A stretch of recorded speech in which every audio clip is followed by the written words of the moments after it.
তার স্বামীর লোক পুরুষ স্ত্রী কিন্তু তার স্বামীর মূল জিনিসটা কেটে ফেলাইছে।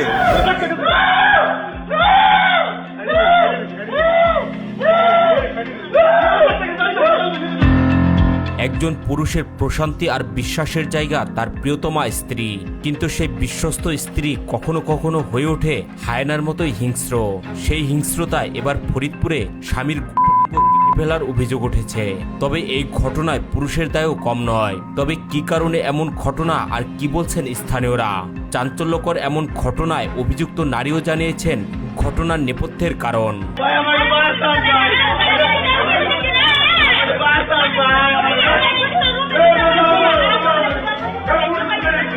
সোমবার 29 জুন সকালে ফরিদপুরের ভাঙ্গা পৌরসভার হোগলাডাঙ্গা সদরদি গ্রামে ঘটে এই ঘটনা। আহত হানিফ ভাঙ্গা উপজেলার মানিকদহ ইউনিয়নের পুকুরিয়া গ্রামের রফিক শেখের ছেলে। অভিযুক্ত সুমাইয়া আক্তার তার তৃতীয় স্ত্রী। স্থানীয়দের ভাষ্য অনুযায়ী তারা ওই এলাকায় একটি ভাড়া বাসায় বসবাস করতেন। এই আপনার নাম কি? নাম ঠিকানা দিয়ে দিন। স্ত্রী কিন্তু তার স্বামীর মূল জিনিসটা কেটে ফেলাইছে, এই জন্য কিন্তু পুলিশ আসছে। দর্শক আপনারা দেখতে পাচ্ছেন এই যে সেই মহিলা। জানা যায় হানিফ পেশায় একজন কসমেটিক ব্যবসায়ী। প্রথম স্ত্রী মারা যাবার পর তিনি দ্বিতীয় বিয়ে করেন এবং সেই সংসারেও তার সন্তান রয়েছে।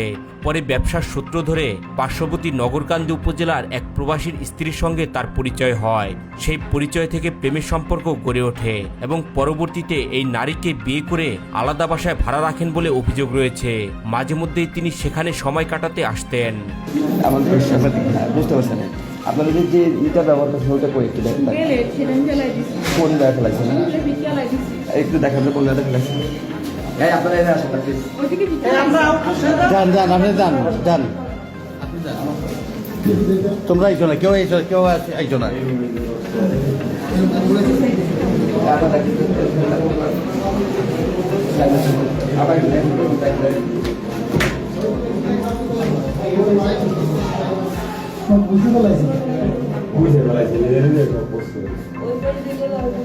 ওই পাশে পাওয়া যাবে।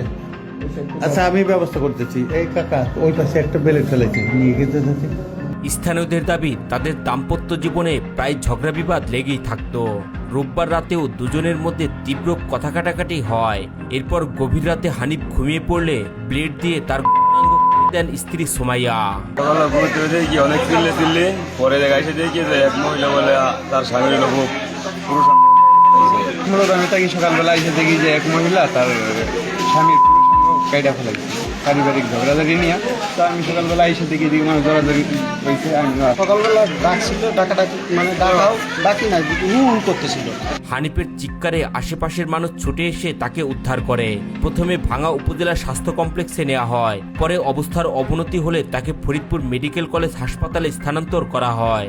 অন্যদিকে অভিযুক্ত সুমাইয়া নিজের ক্ষোভের কারণও তুলে ধরেন। তার দাবি তাকে বিয়ে করার পরেও হানিফ আরও এক নারীর সঙ্গে সম্পর্কে জড়িয়ে পড়েন। এছাড়া তাকে যথেষ্ট সময় দিতেন না। এসব কারণে দীর্ঘদিন ধরে তাদের মধ্যে মতবিরোধ চলছিল বলে দাবি করেন তিনি। এটা টোটালি রক্ত, ওই যে বিষ্ণু রক্ত মানে টোটালি রক্তাক্ত ছিল। ঘটনার পর স্থানীয়রা সুমাইয়াকে আটক করে পুলিশের হাতে তুলে দেন। একটি সম্পর্ক যখন বিশ্বাস হারায় তখন তার পরিণতি কতটা ভয়াবহ হতে পারে, ফরিদপুরের এই ঘটনা যেন তারই একটি উদাহরণ। এই ঘটনা নিয়ে আপনাদের মতামত কি কমেন্ট করে জানাতে ভুলবেন না।